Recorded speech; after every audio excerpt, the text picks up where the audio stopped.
Welcome back to the 2-Minute Warning. Today I'm looking at the Denver Broncos and determining whether or not they should draft a quarterback in the upcoming 2021 NFL Draft. But before getting to that topic, question for those of you viewing. Arguably the Broncos' two best defensive players on that team right now, arguably, Bradley Chubb and Von Miller. Not that this would ever happen, but if those two were to fight, who do you have winning that brawl? Comment down below and I will give my answer at the end. But in all seriousness, getting to that topic, Drew Lock is your current quarterback, and he's had some bumps down the road in his first 2 years. He's had some good success early on, started 2-0. We all saw him rapping on the sideline, and everyone fell in love with him. And then last year, he's just inconsistent, throws a lot of picks. Yes, there was COVID, and he didn't have OTAs, and it wasn't a normal season, and a lot of his players and a lot of his teammates were banged up. Courtland Sutton was out. Noah Fant got banged up. Von Miller was hurt.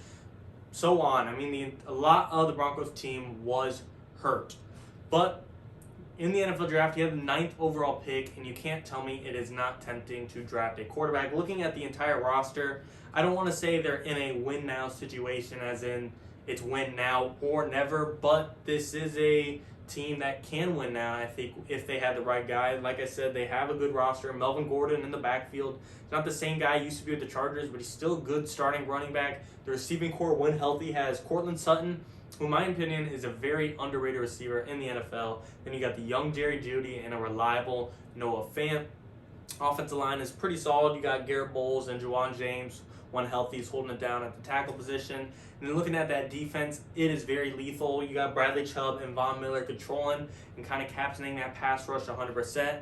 And then that's in this secondary, it's one of the best in the NFL. Between Kyle Fuller, Kareem Jackson, Justin Simmons, Ronald Darby, and Bryce Callahan. Shout out to Sean, Dave in the comments for calling me out, never mentioning Bryce Callahan. There he is. But that is 5 really good players in that secondary, and it's not just corners, not just safeties. You got all of it, and really, it's one of the better secondaries in the NFL. But you need that when you're in a division that faces a Justin Herbert and Keenan Allen, or a Patrick Mahomes and Travis Kelce and Tyreek Hill, or even Derek Carr has an occasional pretty good game. So the Broncos secondary, that is needed, but they also have a lot to back it up as well. Like I said, with Von Miller and Bradley Chubb, in an offense that has loads of talent, but you can only go so far when your quarterback isn't great, and he is, of course, your quarterback is the most important position on your football field. So looking at 9th overall, to me, drafting a good quarterback is 100% tempting, and it really all depends on who's available at number 9. If in the first 8 picks, Trevor Lawrence is out of this. He's out of the equation. He's going to the Jaguars. But looking at the guys that may or may not be available is Zach Wilson, Trey Lance, Justin Fields, Mac Jones. Those are the 4 big names, and really, if it's just like Mac Jones at number 9 overall, if I'm the Broncos, I'm not forcing it. I might as well stick with Drew Lock at that point. Mac Jones, he's very system-like, and I'd rather take Drew Lock. I still think Drew Lock has raw skill, raw potential. Mac Jones, he's nothing great, and he's not 9th overall in my opinion. But even Justin Fields, that's tempting if it's, Justin Fields is available, but Zach Wilson and Trey Lance are taken. That's iffy. You got a very athletic guy. Supposedly he ran a 4.4.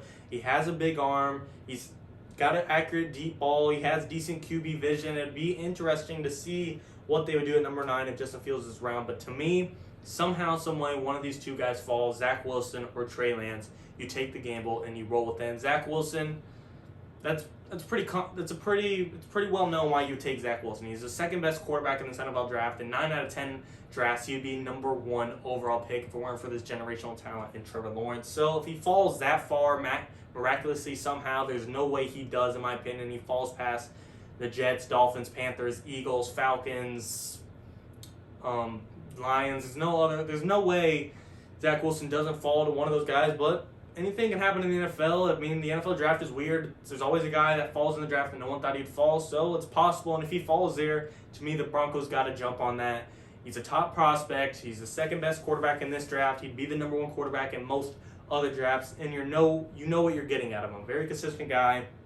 It's kind of a similar play style to Drew Lock, comparably. I guess just similar presence. I wouldn't say play style, but aura about his presence in person, kind of the pretty boy that has swag, that plays with confidence. And the only downside of Zach Wilson as a prospect is that he's it's very apparent that he did not play against great competition in college, and even when he did against Coastal Carolina, they lost So that is a downside, but the NFL, everyone gets better. No one thought Justin Herbert would take this big of a jump and be the Chargers' dynasty quarterback all of a sudden, yet he did. So it's not like he can't step up in the big games and now deal with the bigger competition. But to me, Justin Fields and Mac Jones, it's not really worth drafting a number 9 overall. Fields, maybe. And Zach Wilson, as much as it's worth drafting, it's just unlikely.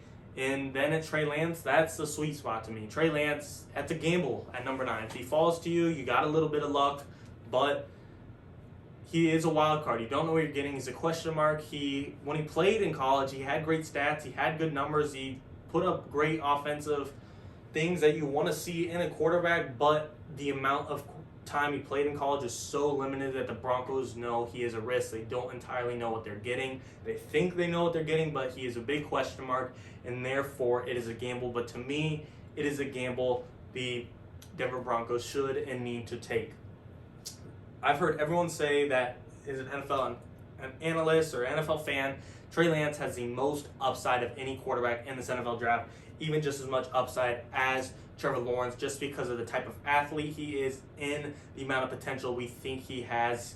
Arguably, Jordan Love had that said about him last year, and that didn't turn out too well. Aaron Rodgers won MVP, and he was like the third string quarterback, but this is a different situation, not to compare him to Jordan Love.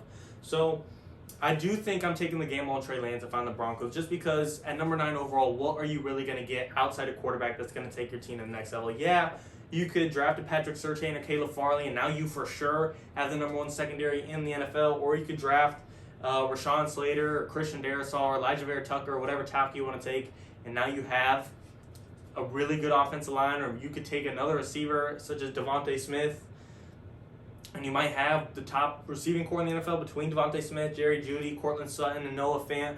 But, I'm kind of oversimplifying that. If you have the best at some position in the NFL, you're doing something right. But really, that's not going to take the Denver Broncos to the Super Bowl by any means. If you add a Devontae Smith or a Caleb Farley or a Christian Darrisaw, that's not going to make them a Super Bowl team all of a sudden. To me, they need to address the quarterback position. But, if the Broncos know, John Elway down in the Broncos, he sees Drew Lock and he says, this is a guy, he just needs the right chance and he needs the right season, needs the proper practice, and he will be our guy, and I'm going to go get him Devontae Smith to throw to, then that's fine. But based on what we have seen, his turnover problem, his inconsistency, what we have seen in the past 2 years, it's not enough to believe he will take you to a Super Bowl past a Patrick Mahomes and a Justin Herbert, who's just in your own division, let alone the entire AFC in general. So, based on what I'm seeing, I'm taking the gamble on Trey Lance. I think the upside is there, and worst comes to worst, you just stick with Drew Lock. It was a bad pick. It happens in the NFL, but the risk to reward ratio, I think, benefits the Broncos because they're not going to be, entirely better or worse if they went with an offensive lineman instead. This is still going to be what they are until they change a quarterback position. But if Drew Lock is your guy and the Denver Broncos believe in him, I'm for it. I still think he has potential too. I think it just might have been 2 bad years, He didn't have practice. He's still young. He's in a tough division.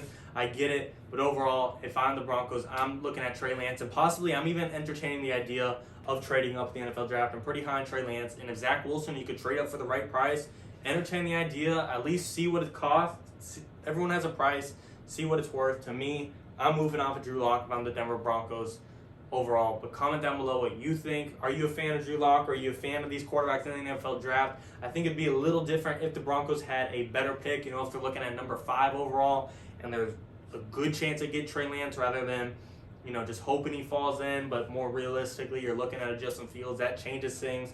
But comment down below, given the situation they're in, and that is, of course, number 9 overall. What do you think, guys, will happen, and what do you want to happen if you're a Broncos fan? Is Drew Lock the answer? Comment down below. And who, of course, wins that fight, Bradley Chubb or Von Miller? To me, I'm going to go with Bradley Chubb. He's bigger than Von Miller. He's heavier than Von Miller, and he's younger than Von Miller. I'm going to go with the youth on this one. But comment down below what you think. Thanks for watching, guys. 2-minute warning.